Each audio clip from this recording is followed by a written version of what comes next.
সম্মানিত দর্শক, আসসালামু আলাইকুম। আমি ফাতেমা বলছি নারায়ণগঞ্জ থেকে। সবাইকে ওয়েলকাম জানিয়ে শুরু করছি নতুন দিনে নতুন আরও একটি লাইফস্টাইল ব্লগ। আশা করছি পুরো ভিডিওটি শেষ পর্যন্ত দেখবেন। ইনশাল্লাহ ভিডিওটি দেখলে আপনাদের কাছে ভালো লাগবে। তো ঘুম থেকে উঠে ঘরটর ঝাড়ু দিয়ে চা বানানোর জন্য চলে গিয়েছিলাম। সেখানে চা তারপর মধু দিয়ে সাজ পিঠা খেয়েছিলাম। এটা কালকের পিঠা ছিল। তো এই যে এখানে আপনাদের ভাইয়া দোকানে যাওয়ার পরই কিছু সাবানের গুঁড়া তারপর সাবান এসব আর কি কিনে পাঠিয়ে দিয়েছে। তো কখনো তিব্বতে এই সাবানটা আনা হয় না, তো জানি না কি জন্য আনলো। তো যাই হোক, এটি কিন্তু অনেক আগের সাবান। এই সাবান দিয়ে আগে অনেকেই কাপড় চোপড় ধুইতো।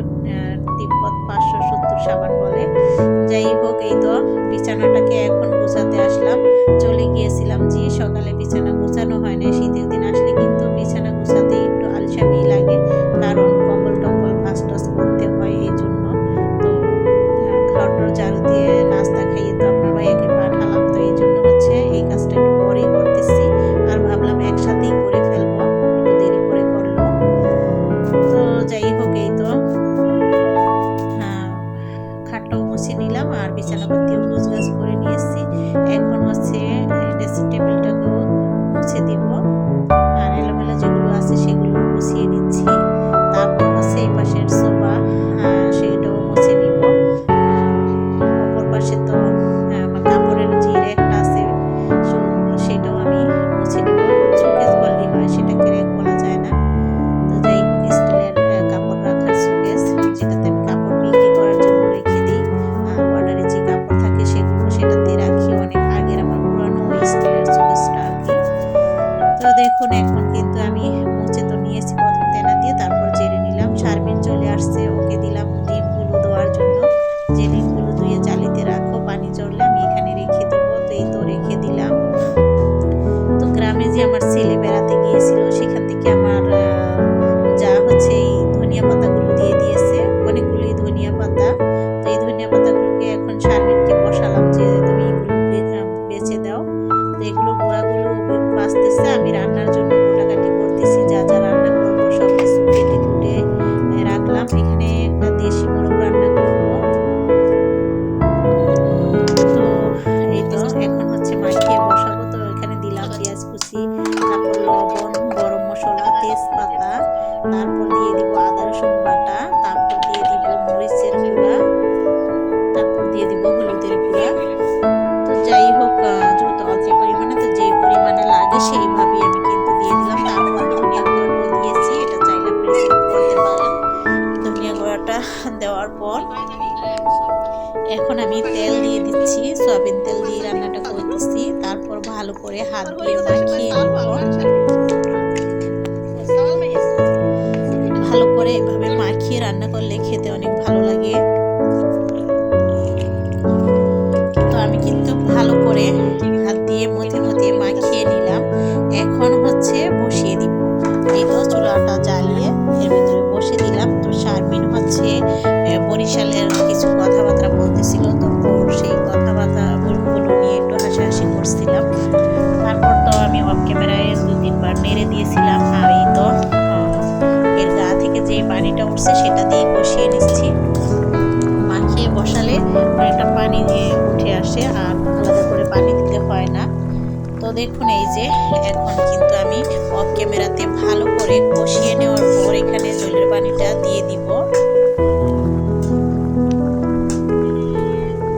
কষানো কিন্তু হয়ে গেছে, বোঝাই যাচ্ছে। আমি এখানে জলের পানি দিয়ে দিব। আর এই তো এখানে একটি না কিছু লাউ পাতা সিদ্ধ করতেছি ভর্তা করার জন্য।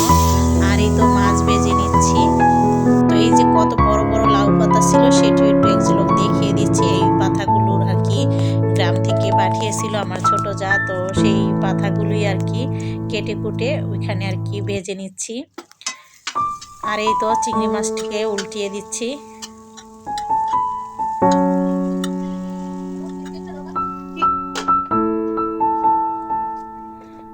এপাশে কিন্তু কষানো হয়ে গেছে, আমি ঝোলের পানিটা অলরেডি দিয়েও দিয়েছি। আর এই তো ধনিয়া পাতা দিচ্ছি ওই আর কি লাউ শাকে।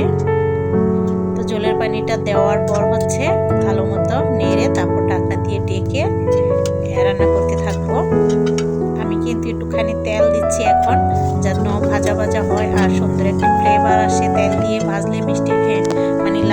তেজি একটা গন্ধ থাকে সেটাও করবে না, আর তলুনিতেও লাগবে না, আর কিন্তু ভালো লাগবে, একটু অন্যরকম স্বাদ আসবে। তা আমি মরিচটা কিন্তু আমার টালা আছে, লাউ পাতার ভর্তার জন্য যেটা দিব সেটা টালা আছে, এই জন্য আর টাললাম না। তবে রসুনটিকে একটু টেলে নিচ্ছি, আর তো কাঁচা পেঁয়াজ দিব, যে কোনো ভর্তাতে কিন্তু কাঁচা পেঁয়াজটা দিলে ভালো লাগে।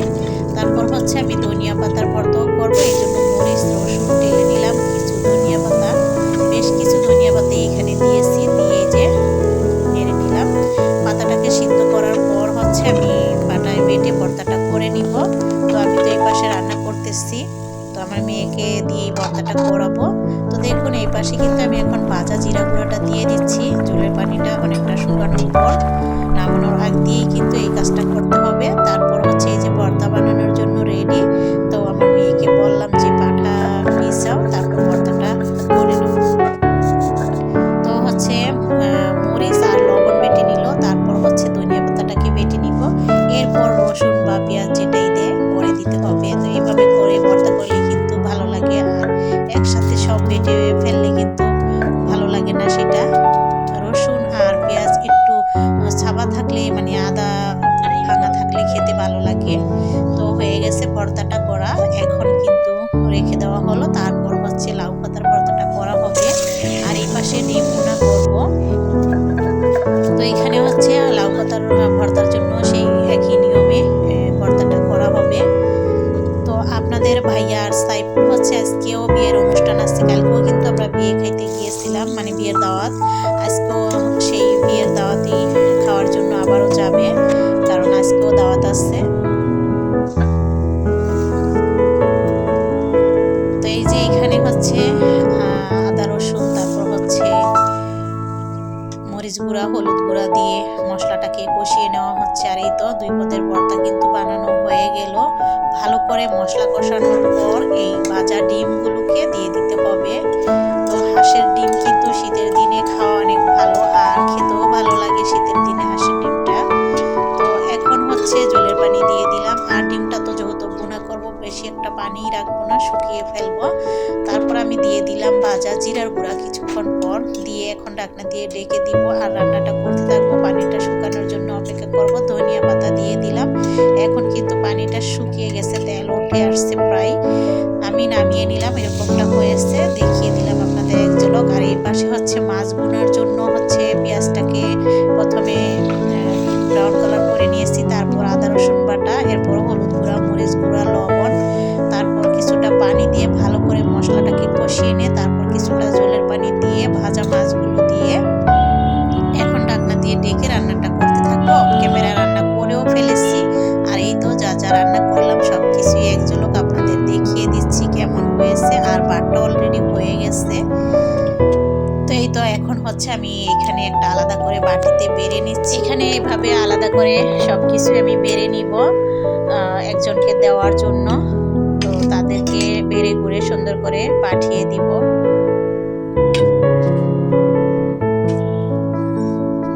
তো এই যে আমি হচ্ছে ডিম, তারপর হচ্ছে মাছ, মুরগির গোশ এগুলো বেড়ে নিলাম, আর ভর্তাটাও বেড়ে দিচ্ছি।